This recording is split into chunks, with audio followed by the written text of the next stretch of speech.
comes to affordability, I would say, thankfully, the banks in India have been very generous in sanctioning education loan for overseas studies, due to which even a student from a lower middle class family is able to fulfill his dream of studying abroad. So affordability does not appear to be too much of a concern for Indian students anymore. Furthermore, bulk of the students are opting for destinations where the governments have student-friendly and welcoming policies like work rights alongside studies, post-study work permit after studies, due to which the return on investment factor is very high. A student who goes to these destinations where they're allowed to work alongside their studies, they're able to supplement their living expenses, they're able to budget the overall expenses by working part-time, earning enough through part-time jobs. Again, during the holidays, they're allowed to work, say 3 to 4 months in an academic year, they're allowed to work full-time, due to which they earn enough. And there are many students who even try to earn enough to meet the expenses for the subsequent semester fees. Of course, the student has to be very hardworking and they should be willing to work during the summer holidays. They should be willing to work full-time. Furthermore, if you look at the post-study work permits, say for destinations like UK and Ireland, the government gives them 2 years stay back. If it is New Zealand, it is 3 years stay back after studies. If it is Australia, it is 5 to 7 years, depending on the masters and depending on the region they opt to do their studies. Or if it is a STEM masters, they get up to 7 years stay back. So students are increasingly opting for those destinations where they have longer stay back. At the same time, they have the opportunity to earn enough alongside their studies, especially destinations where the wages are also high. So they are able to recover the entire money which they are investing on their education during the stay back period, apart from gaining international work experience, and repay the education loan quickly.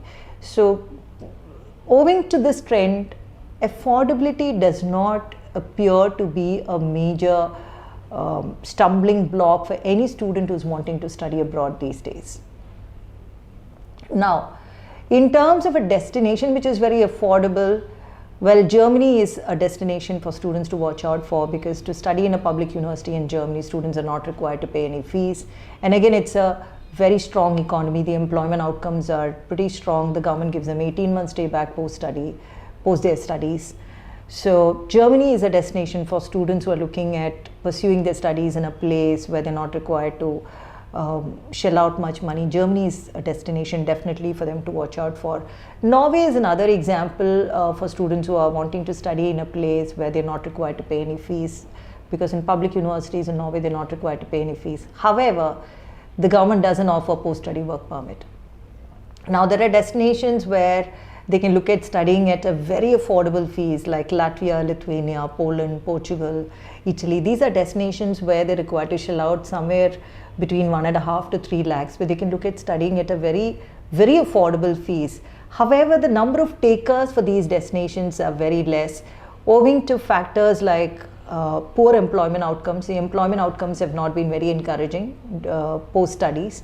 And again, they have to rise up to the challenge of learning a new language when they choose these European destinations. Now, one destination that I would like to mention in terms of financial aid, that is US. I have a great regard for the top tier US universities, where students, upon getting into these universities, are very hard. It has never been easy. The entry requirements are very competitive.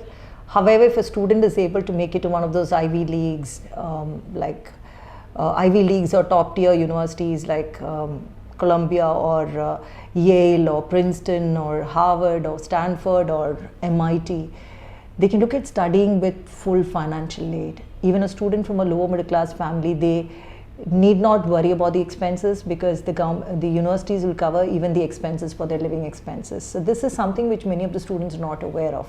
But getting into these top tier universities have never been easy. But if you make it to these universities, you can even look at studying with complete financial aid, covering your living expenses apart from tuition fee.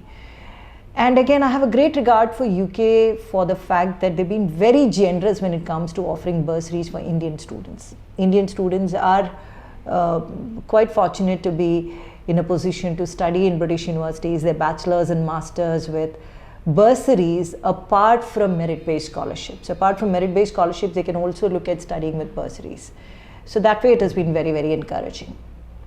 So apart from this, pretty much every destination, there are wide variety of scholarships for students to watch out for. There are 100% and 50% and 70% scholarship. There are government-sponsored scholarship, there are vice-chancellor scholarship, there are dean scholarships, wide variety of competitive scholarships for students to explore. So I don't think affordability is too much of a concern for Indian students anymore, no matter whether they are from a lower middle class family.